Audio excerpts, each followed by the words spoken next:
नमस्कार, आप देख रहे हैं इंडिया वॉइस। मैं हूं आपके साथ रिया डंगवाल। सीधे आपको उत्तराखंड लिए चलते हैं, जहां उत्तराखंड के मुख्यमंत्री पुष्कर सिंह धामी भव्य रोड शो कर रहे हैं। आपको दिखवाते हैं।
तो अल्मोड़ा की ये तस्वीरें हैं। अल्मोड़ा में चुनाव को जोर देने के लिए, तैयारियां पूरी करने के लिए मुख्यमंत्री पुष्कर सिंह धामी आज भव्य रोड शो कर रहे हैं।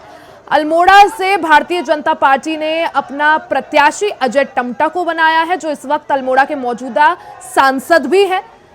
तो आप ये भव्य रोड शो देख सकते हैं भारतीय जनता पार्टी के द्वारा जो किया जा रहा है अल्मोड़ा में, और हजारों की संख्या में यहाँ पे बीजेपी के कार्यकर्ता और समर्थक मौजूद हैं। साथ ही सूबे के मुख्यमंत्री पुष्कर सिंह धामी ओपन व्हीकल में मौजूद हैं। मुख्यमंत्री पुष्कर सिंह धामी के साथ ही यहाँ पर बीजेपी के प्रत्याशी अजय टम्टा भी मौजूद हैं। तो अजय टम्टा के समर्थन में ये भव्य रोड शो का आयोजन किया गया है, जिसमें आप देख सकते हैं किस तरह से कई सारे जो हैं लोग मौजूद हैं, महिलाएं मौजूद हैं, युवा मौजूद हैं। बीजेपी के झंडों के साथ लोग रोड शो का हिस्सा बने हुए हैं।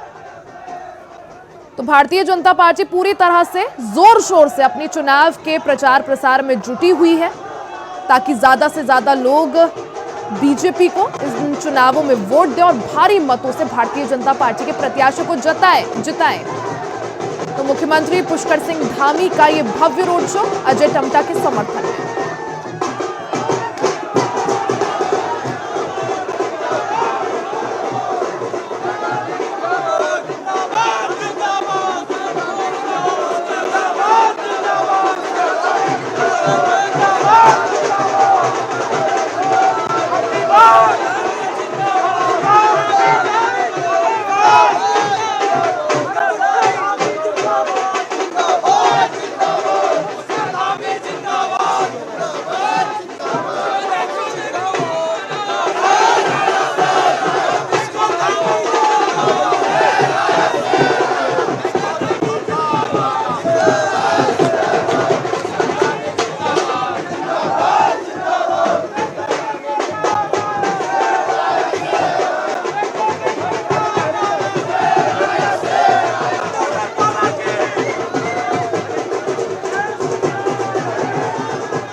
तो आप अल्मोड़ा से उत्तराखंड के मुख्यमंत्री पुष्कर सिंह धामी को भव्य रोड शो करते हुए देख रहे थे और अजय टम्टा जो कि भारतीय जनता पार्टी के लोकसभा कैंडिडेट हैं उनके समर्थन में वोट मांगते हुए देख रहे थे। वहीं खबरों में आगे बढ़ते हैं। दिल्ली से बड़ी खबर आपको बता दें, बीजेपी मैनिफेस्टो कमेटी का ऐलान हो गया है। बड़ी खबर, बड़ी जानकारी आपको दे रहे हैं जो सीधा राजधानी दिल्ली से आ रही है। बीजेपी की मैनिफेस्टो कमेटी का ऐलान हो गया। राजनाथ सिंह इस मैनिफेस्टो कमेटी के अध्यक्ष होंगे, साथ ही निर्मला सीतारमण मैनिफेस्टो कमेटी की संयोजक होंगी। बीजेपी मैनिफेस्टो कमेटी में 27 सदस्य शामिल होंगे। तो बड़ी खबर आपको बता दें, भारतीय जनता पार्टी पूरी तरह से चुनाव की तैयारियों में जुट गई है। अब बीजेपी ने अपनी मैनिफेस्टो कमेटी का भी ऐलान कर दिया है। राजनाथ सिंह इस कमेटी के अध्यक्ष होंगे, साथ ही निर्मला सीतारमण मैनिफेस्टो कमेटी की संयोजक होंगी। कुल मिलाकर इस पूरी कमेटी में 27 सदस्य शामिल होंगे।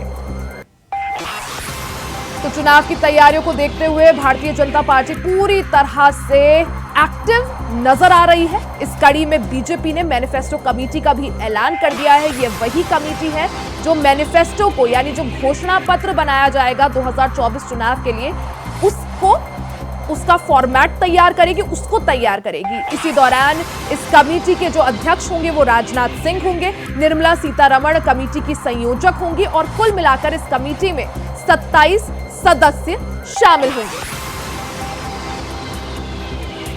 जैसे जैसे चुनाव की तारीखें नजदीक आ रही है, भारतीय जनता पार्टी जोर शोर से तैयारियों में जुटी हुई है और अब बीजेपी ने अपनी मैनिफेस्टो कमेटी का भी ऐलान कर दिया है। कुल मिलाकर 27 सदस्य इस कमेटी में शामिल होंगे, जिसकी अध्यक्षता, इस कमेटी की अध्यक्षता करेंगे राजनाथ सिंह और निर्मला सीतारमण इस कमेटी की संयोजक होंगी। चुनाव से पहले जो घोषणा पत्र लाया जाएगा, उस घोषणा पत्र को यही कमेटी बनाएगी और मंथन करेगी।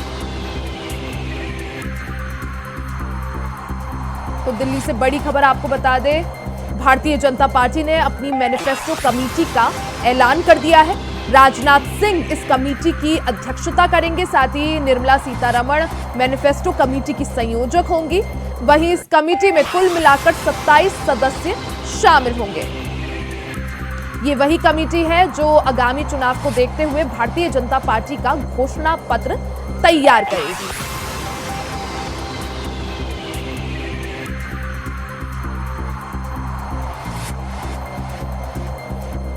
खबर पर ज्यादा जानकारी के लिए हमारे साथ संवाददाता अजय चौहान दिल्ली से लाइव जुड़ गए हैं। अजय, भारतीय जनता पार्टी पूरी तरह से एक्शन मोड में नजर आ रही है, एक्टिव नजर आ रही है, क्योंकि जैसे जैसे चुनाव की तारीखें नजदीक आ रही है, बीजेपी की तैयारियां पूरी हो गई हैं। ऐसे में मैनिफेस्टो कमेटी का भी अब ऐलान कर दिया है, 27 सदस्य इसमें होंगे। क्या जानकारी इसको लेकर?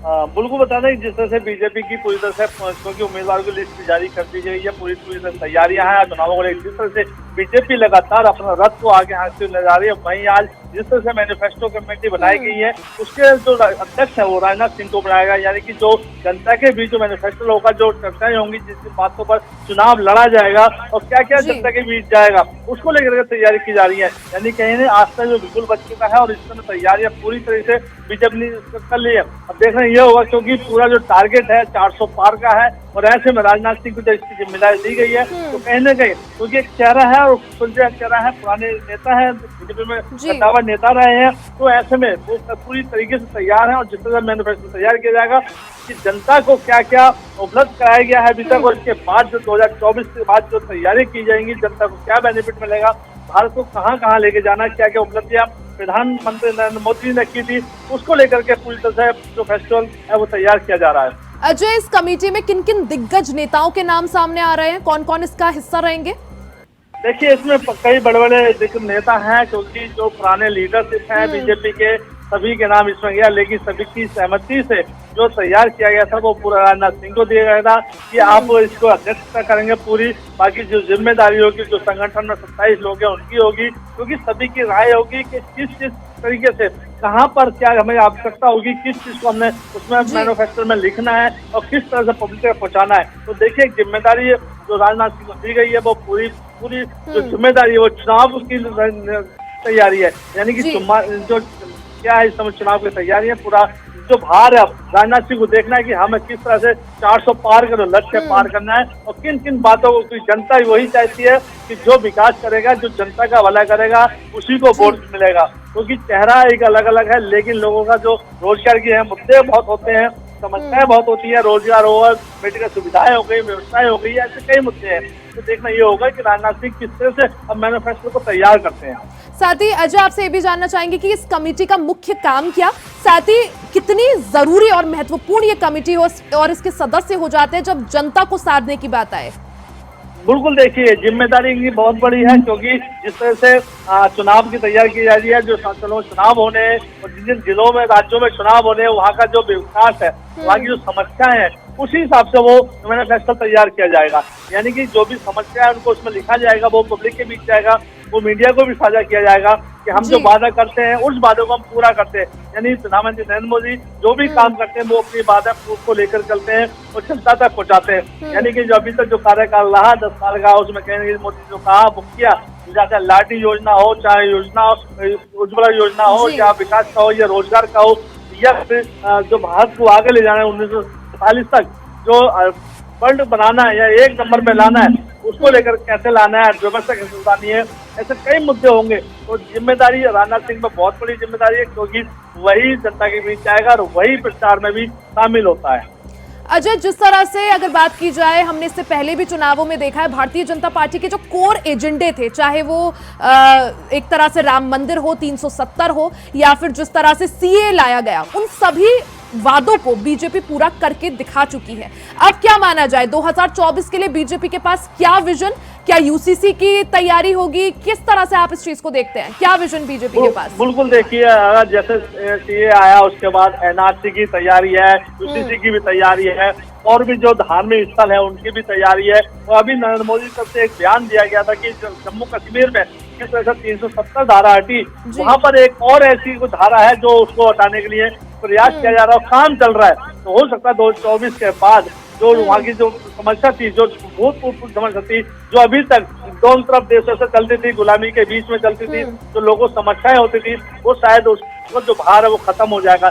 जो रोजगार की बात करें या हुआ लेन देन की बात करें या यातायात की बात करें या वहाँ के जो लोग जो बेनिफिट नहीं ले पा रहे थे उसकी बात कर लें, तो देखिए कहीं ना कहीं जो पुरानी गलतियां थी नरेंद्र मोदी उसको मिटाने में पूरी कोशिश कर रहे हैं, ताकि भारत जो है अखंड भारत की जो बात कही गई थी वो इसी तरह से खत्म किया जाएगा। जहाँ जहाँ कब्जा है, चाहे चाइना बॉर्डर की बात कर लें, चाहे जम्मू पाकिस्तान के बॉर्डर की बात कर लें, चाहे बंगाल की बात कर लें, तो देखिए ऐसे कई ऐसी चीजें हैं। तो देखना यही होगा कि जो मैनिफेस्टो तैयार किया जा रहा है बड़ा सोच समझ के, क्योंकि जिस तरह से चुनावों में जो अपने कैंडिडेट को टिकट दिया है वो भी बीजेपी ने चुन कर दिया है, कहाँ पर किसकी समस्या है तो क्या कमजोरी है, तो ऐसे में उनको उतारा गया। तो ये भूमिका राजनाथ सिंह की सबसे बड़ी होगी कि उनको किस तरह से तैयारियां करनी है।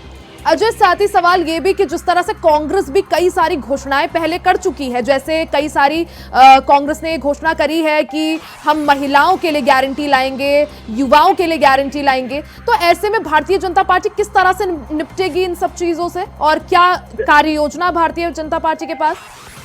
देखिए चुनावों को समय वादे सभी लोग करते हैं, हर पार्टी चाहती है कि हम लोग चुनावों को समय सभी जो वोटर्स हैं उनको लुभाएं, उनको सुविधाएं देने की बात कहें। जब सरकार बनती है तो कहीं ना कहीं जो बातें होती हैं, जो मैनिफेस्टो को की आम जनता कभी नेता से नहीं मिलती है, ना ही उनको मिलने का मौका दिया जाता है। अगर कोई आवाज उठाता है तो उसको दबा दी जाती है। लेकिन जिस तरह से बीजेपी की सरकार 10 साल से जो वादे किए थे, भले ही उनसे जनता ना मिलती हो, लेकिन उनकी समस्या है प्रधानमंत्री नरेंद्र मोदी लगातार अपने सांसद के माध्यम से, अपने मुख्यमंत्री के सांसद से उनको सभी को आदेश दिया जाएगा आखिरकार आपके क्षेत्र में, आपके संसदीय में क्या समस्या है। मोदी जी उसको संज्ञान लेते हैं, डाटा लेते हैं, उस पर वो काम करते हैं। तो देखिए कई ऐसा तो चीज है, लेकिन ये वो देखना होगा कि 2024 के बाद जो मोदी जी का साथ जैसे चर्चाओं में है सामने आ रहा है कि काफी कुछ बदल सकता है। क्योंकि एक चीज कैश लैग की बात कर लें, कई ऐसी योजना परियोजना की बात कर लें, या सड़क मार्ग की बात कर लें, या हवाई मार्ग कर लें, ऐसे बहुत से मुद्दे हैं। तो लेकिन इस बार के जो मुद्दे होंगे, अब राम मंदिर तो बन चुका है, लेकिन और जो चीज है उसको भी लेकर के इस समय चुनाव में रहेगा। क्योंकि जो गुलामी के निशानी थी वो भी खत्म मोदी जी ने किए हैं। जो वादे किए थे कि अब भारत है, भारत ही रहेगा, भारत अखंड भारत बनेगा, तो हो सकता है कि कोई ना कोई बड़ी योजनाओं पर भी काम किया जाए। अजय, कमेटी का ऐलान हो गया है, अध्यक्ष का ऐलान हो गया है, संयोजक का ऐलान हो गया है। अब सवाल यही है कि कितना समय लगेगा मैनिफेस्टो तैयार होने में और क्या कुछ इसको लेकर उम्मीद जताई जाए? देखिए, बीजेपी जब काम करती है तो शायद वो पहले पूरी तैयारियां कर लेती है, उसके बाद ही कमेटी बनाई गई है। यानी उनका जो मैप है पूरा तैयार कर लिया गया है। आज वो मीटिंग की गई है, मीटिंग में सब तक चर्चाएं की गई है, जिसमें खुद मौजूद रहे हैं, राजनाथ सिंह मौजूद रहे, अमित शाह वहाँ मौजूद, जेपी नड्डा वहाँ मौजूद रहे। मोदी जी देखिए, कहीं ना कहीं सबसे बड़ा सवाल है कि अब जो काम है वो सिर्फ हरी झंडी देने की तैयारी थी, हरी झंडी दे दी गई है, अब उसका काम शुरू हो जाएगा। जैसे ही वो तैयारी की जाएगी, वो जो कंप्लेंट होगी, जो समस्याएं होगी मार्केट में आएंगी, उसके बाद लोगों बीच जाएगी, तो तभी पता चलेगा आखिरकार किस किस पर काम ज्यादा फोकस बीजेपी करेगी।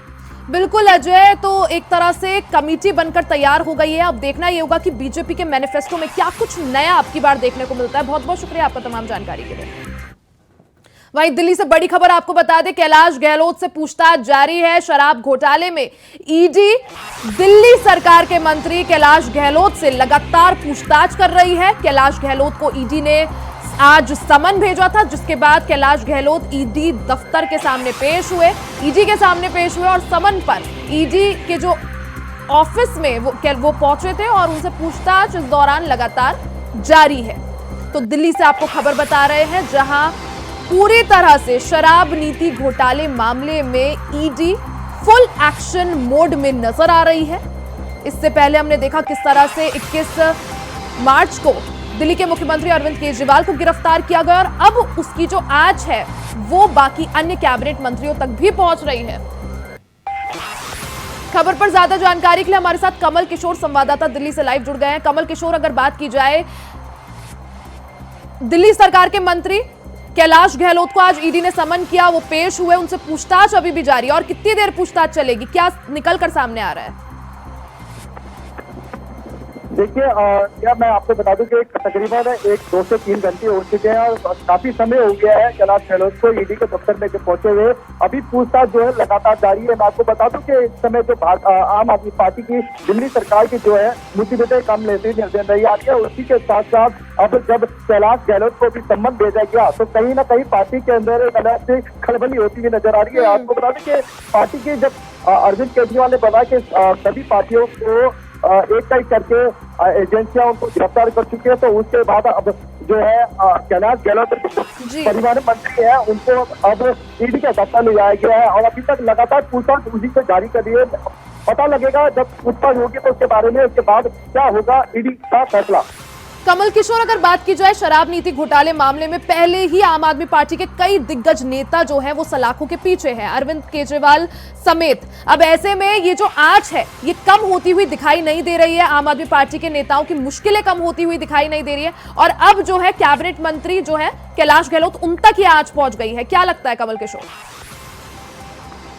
देखिए, लगातार जो है केंद्र सरकार है, भाजपा लगातार आम आदमी पार्टी को किसी न किसी कटघरे में लगाते नजर आती है। मैं आपको बता दें कि जिस तरीके से जो शराब घोटाला है एक बहुत बड़ा मामला है, उसी के दौरान इन लोगों को गिरफ्तार किया गया है और लगातार ईडी की तरफ से हो या सीबीआई की तरफ से हो लगातार पूछताछ इन लोगों से जारी है। सत्येंद्र जैन हो या मुख्यमंत्री दिल्ली के उप मुख्यमंत्री को भी जेल के अंदर है और उसके बाद अब जो है अरविंद केजरीवाल से लगातार पूछी जाए जो है ईडी संबंध कोर्ट भी पूछा है। और इसके साथ ही आपको बता दें कि दिल्ली मुख्यमंत्री को पीछे जब कोर्ट से सुनवाई हुई थी, अब 1 अप्रैल को अगली सुनवाई बताई गई है। जी बिल्कुल कमल किशोर, अब देखना होगा आगे इस मामले में और क्या कुछ निकलकर सामने आता है। आप नजर बनाए रखें। बहुत बहुत शुक्रिया आपका तमाम जानकारी के लिए।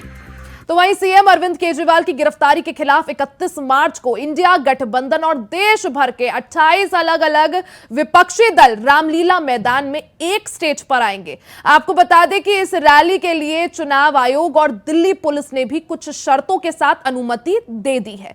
ये रैली कांग्रेस और आम आदमी पार्टी के ऊपर ईडी की इस कार्रवाई को लेकर है और इसके साथ ही देश के 2 मुख्यमंत्रियों हेमंत सोरेन और अरविंद केजरीवाल की गिरफ्तारी, कांग्रेस के खाते फ्रीज करने के विरोध में इस रैली का आयोजन किया जाएगा। इस रैली में हिस्सा लेने के लिए आम आदमी पार्टी ने देश भर में सभी विपक्षी दलों को न्योता भेजा है। तो इसीलिए मैं इसका बिल्कुल स्पष्ट कर देना चाहता हूं, इंडिया गठबंधन की रैली है, किसी एक व्यक्ति केंद्रित रैली नहीं है, और इसमें सारे पार्टियां शामिल हैं, सारे नेता शामिल हैं, और व्यक्ति को बचाने के लिए नहीं है, संविधान को बचाने के लिए, लोकतंत्र को बचाने के लिए, निष्पक्ष चुनाव को बचाने के लिए। हम अपने आप को मदर ऑफ डेमोक्रेसी कहते हैं, पर जिस तरीके से डेमोक्रेसी की हत्या हो रही है रोज, उसके खिलाफ है रैली। मैं इसीलिए कह रहा हूं क्योंकि आप लोग प्रचार करते रहते हैं कि ये एक पार्टी की रैली है, एक व्यक्ति की रैली है। इंडिया गठबंधन के जो प्रमुख घटक दल हैं, उन सभी पार्टियों के प्रमुख लीडर कल इंडिया गठबंधन की तानाशाही हटाओ लोकतंत्र बचाओ, ये जो रैली रामलीला मैदान में होने जा रही है, उसमें वो लोग पहुंच रहे हैं। पूरे दिल्ली से अलग अलग हिस्सों से लोग इस रैली में शामिल होने के लिए कल 10 बजे रामलीला मैदान पहुंच रहे हैं, और सभी लोग मिलकर के जिस तरह से इस देश के अंदर लगातार विपक्ष के नेताओं को गिरफ्तार किया जा रहा है, लगातार एजेंसियों के द्वारा उनको जो है टारगेट किया जा रहा है, और जिस तरह से ये तो हद ही हो गई है कि एक चुने हुए मुख्यमंत्री को आज केवल किसी के आरोपों के आधार पर उठा करके जेल में डाल दिया गया। जिसके आरोप के आधार पर जेल में डाला गया उसको बेल दे दी गई, और वो भारतीय जनता पार्टी को 60 करोड़ रुपए का जो है चंदा दे देता है। तो ये जो पूरा खेल चल रहा है, इसके खिलाफ कल इस रामलीला मैदान से पूरा देश भर से इंडिया गठबंधन के लीडर आ रहे हैं। दिल्ली के लोग मिल करके अपनी आवाज बुलंद करेंगे। ये एक ऐतिहासिक रैली है, महारैली है, और इसका जो मकसद है वो है तानाशाह हटाओ और लोकतंत्र बचाओ। श्री अरविंद केजरीवाल जी ने इसी मैदान से आम आदमी पार्टी की शुरुआत करी थी, जिसने एक देश को नया डेवलपमेंट का मॉडल दिया अरविंद केजरीवाल जी ने, जो सेहत, शिक्षा और रोजगार के ऊपर आधारित था। कल सारे रिकॉर्ड पिछले टूट जाएंगे। कल इतनी बड़ी रैली होगी कि उसके बाद जो तानाशाह है, तानाशाही खत्म होगी और लोकतंत्र की बहाली होगी। और पंजाब में तो बहुत ज्यादा जोश है लोगों में। आपको जानते हैं कि पंजाब के लोग क्रांतिकारी लोग हैं, और जब भी कभी आजादी की बात होती है, चाहे वो पॉलिटिकल आजादी हो, अभी जो बात है वो भ्रष्टाचार से आजादी की और तानाशाही से आजादी की है। पहले भी इमरजेंसी में भी सबसे बड़ा योगदान पंजाब का था, आजादी में भी था, और इस लहर में भी जो जिसको मैं केजरीवाल मूवमेंट कहता हूं, ये केजरीवाल मूवमेंट देश का इतिहास बदल देगी। कि वो केवल और केवल अपना एजेंडे को आगे रख के चीजों को कहते हैं।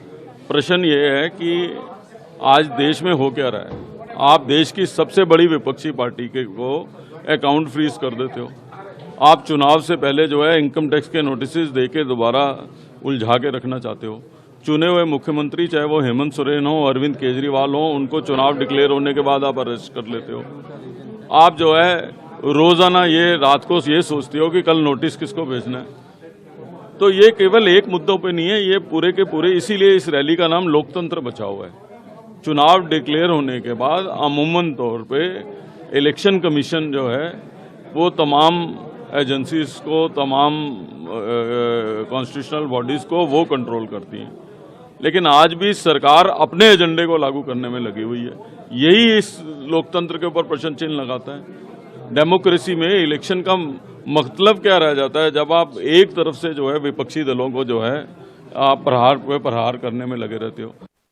इसी के साथ इस बुलेटिन में फिलहाल के लिए सिर्फ इतना ही। खबरों का सिलसिला आगे भी जारी रहेगा, बने रहे हमारे साथ। नमस्कार।